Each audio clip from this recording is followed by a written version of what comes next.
नमस्कार साथियों, आज हम लोग चर्चा करेंगे लखनऊ के इतिहास के बारे में और साथ साथ में भर शासकों के साथ साथ गुर्जर शासकों की भी चर्चा यहाँ करेंगे। आगे बढ़ते हैं। ये डिस्क्लेमर है दोस्तों वैसे तो गुर्जर समुदाय या गुर्जर योद्धा किसी परिचय के मोहताज नहीं है। इनका बोलबाला राजस्थान, गुजरात, हरियाणा, कश्मीर, पंजाब और पाकिस्तान के भी कुछ भागों में रहा है। इसके अलावा कुछ एमपी के भागों में और कुछ यूपी के भी भागों में इनका बोलबाला रहा है। इन्होंने उन क्षेत्रों को जीता है। तो दोस्तों आगे बढ़ते हैं। जैसा कि मैंने आपको बताया कि भर योद्धाओं के साथ साथ गुर्जर योद्धाओं की भी आज चर्चा करेंगे और देखेंगे कि इन दोनों योद्धाओं का कहाँ पर जिक्र साथ में आता है। तो पहला रेफरेंस हम लोग देख रहे हैं दोस्तों।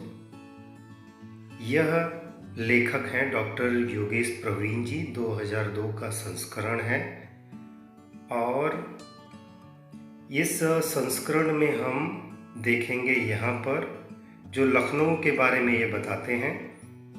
तो आप यहाँ देखिए, यहाँ बताया जा रहा है, पहले आपको पेज नंबर दिखा देते हैं। तो ये योगेश प्रवीण जी यहाँ पे लिखा है 2002 और ये पेज नंबर 2 ही है। और यहाँ देखिए, सूर्यवंश के प्रतापी वीर सुमित्रा नंदन लक्ष्मण की परिकल्पना लक्ष्मणपुर बनकर अवतीर्ण हुई, जो अनेकों राजवंश। यहाँ बताया जा रहा है कि सूर्यवंश के प्रतापी राजा लक्ष्मण जी, जिनकी माता का नाम सुमित्रा जी था, तो उनके द्वारा लक्ष्मणपुर या आज का लखनऊ बसाया गया, जो कि अनेकों राजवंश। और यहाँ साथ में बताया जा रहा है कि यहाँ पर अनेकों राजवंश ने भी राज किया है। तो यहाँ बताया जा रहा है राजपूत, गढ़वाल, राजभर, राजवंशों ने। राजभर यहाँ लिखा है, जो भरों को राजभर कहा जाता है, कि छत्र छाया में लखनऊटी बनकर पल्लवित हुई। यानी इन प्राचीन योद्धाओं की छत्र छाया में लखनऊ जो है आज का, वह बनकर पल्लवित हुआ, यानी खुशहाल हो गया, समृद्ध हो गया। यह भर, यहाँ पर भर शासकों या राजभर शासकों का जिक्र लखनऊ से जुड़ा हुआ आता है। उसके बाद का रेफरेंस हम देखेंगे दास्तान अवध। यहाँ भी देखिए योगेश प्रवीण जी हैं और इन्होंने पेज नंबर 21 पर क्या लिखा है। तो पेज नंबर 21 पर उन्होंने लिखा है कि लखनऊ जनपद ईसा की 12वीं सदी तक नागों का नगर, ककोटकपुरी भार शिवों का गढ़ रहा है और कन्नौज के राजा इसकी देखभाल करते थे।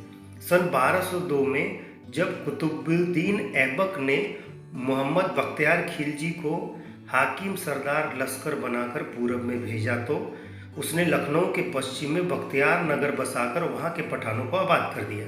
अब आगे का जो जानकारी है वो बहुत ही इम्पोर्टेंट है या बहुत ही महत्वपूर्ण है। भार सिंहों के जोर को दबाने के लिए दिल्ली से दूसरा दस्ता सुल्तान शमसुद्दीन अल्तमश ने मलिक नसरुद्दीन के मातहत भेजा।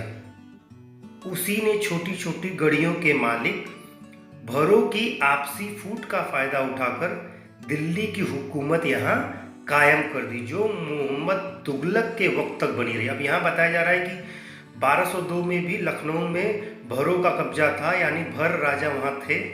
और दुर्भाग्य की बात है कि उस समय आपस में अलग अलग भरों परिवार में ही अलग अलग लोग अलग अलग क्षेत्र या अलग अलग परगना में राज करते थे और उनमें फूट का फ़ायदा उठाकर जो दिल्ली से सल्तनत का दस्ता आया था, उन्होंने यहाँ पर जो है उनको उजाड़ कर या उनको परास्त करके दिल्ली की सत्ता कायम कर दी।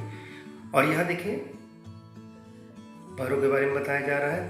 प्लस सन 1363 में जौनपुर की शर्की सल्तनत ने कर्कपुरी पर अपना सिक्का जमा लिया, लेकिन भरों ने जल्दी ही उखाड़ फेंका और फिर यहाँ राजा काकोर का किला बनकर तैयार हो गया। अब यहाँ पर हमें जानकारी मिल रहा है कि वापस भरों ने अपना सिक्का जमा लिया। तो यह काफ़ी उम्दा और अच्छी जानकारी है। उसके बाद सेम रेफरेंस में हम अभी चर्चा कर रहे थे शुरुआत में कि गुर्जर जो योद्धा हैं उनका कहाँ आया है। तो देखिए पेज नंबर 25 लखनऊ, और यहाँ पर इस 20 सदी के दौर में लक्ष्मणपुरी पर सूर्यवंशी, चंद्रवंशी, नागवंशी राजाओं का राज्य रहा, जिसके बाद लखनऊटी पर भारसियों, गुर्जरों और प्रतिहार नरेशों का अधिकार रहा। इस काल तक लखनऊ को छोटी काशी की तरह पवित्र माना जाता रहा और यह 13वीं शताब्दी में लखनऊ बनाया जा चुका था, लखनऊटी। तो यहाँ पर देखिए यह बता रहे हैं कि कई लंबे दौर तक भरों का भी शासन रहा, उसके बाद गुर्जरों का रहा, उसके बाद प्रतिहारों का रहा। तो यहाँ देखिए कुछ समय के अंतराल में यहाँ गुर्जरों का भी शासन कहाँ रहा, तो लखनऊटी में, जो आज का लखनऊ है, जो पहले लक्ष्मणपुरी के नाम से जाना जाता था। तो लखनऊ के इतिहास से गुर्जर इतिहास भी जुड़ा हुआ है। और आगे बता दें कि भारसियों कौन है, तो भर ट्राइब, जिसे राजभर, भरत, भरपटवा, भर भी कहा जाता है, और इन्हें ही पुरातत्व विभाग पारसी आर आइडेंटिफाइड विद भर कास्ट ऑफ प्रेजेंट टाइम। यहाँ देखिए लिखा है पारसी जो है प्रेजेंट टाइम के भर कास्ट हैं। इसके अलावा इस रेफरेंस में आप देखेंगे तो यहाँ भी यह क्लियर कर दिया गया है कि यह भर लोग पुराने भारसी नागों के वंशज थे। और आगे देखेंगे तो यह एक रेफरेंस है दीपांकर गुप्ता जी का, जिसमें राजभरों के बारे में या भरों के बारे में अच्छी जानकारी दी गई है। देख सकते हैं स्क्रीन पर, आप स्क्रीनशॉट भी ले सकते हैं। और उसके बाद लास्ट में हम आपको बताना चाहेंगे इस रेफरेंस से कि ये बताया जाता है कि निकट अतीत में यह जाति, राजभर जाति, भर जाति वाराणसी आजमगढ़ निकट विभागों में कभी सत्ता की बागडोर को संभालते दिखाई पड़ते थे, जिनके राजा सुहेलदेव गाजी मियाँ को बहराइच में परास्त करते हैं। इस जाति को भारसी भी कहा गया है, जो आज पिछड़ी निर्धन जाति में सिमट कर रह गई है। तो दोस्तों आज की चर्चा में हमने देखा कि भर, राजभर और गुर्जर योद्धाओं के बारे में, और एक ही जगह से दोनों के इतिहास जुड़ा है, इसके बारे में जानकारी अच्छी लगी हो तो ज़्यादा से ज़्यादा शेयर करें, लाइक करें, सब्सक्राइब करें।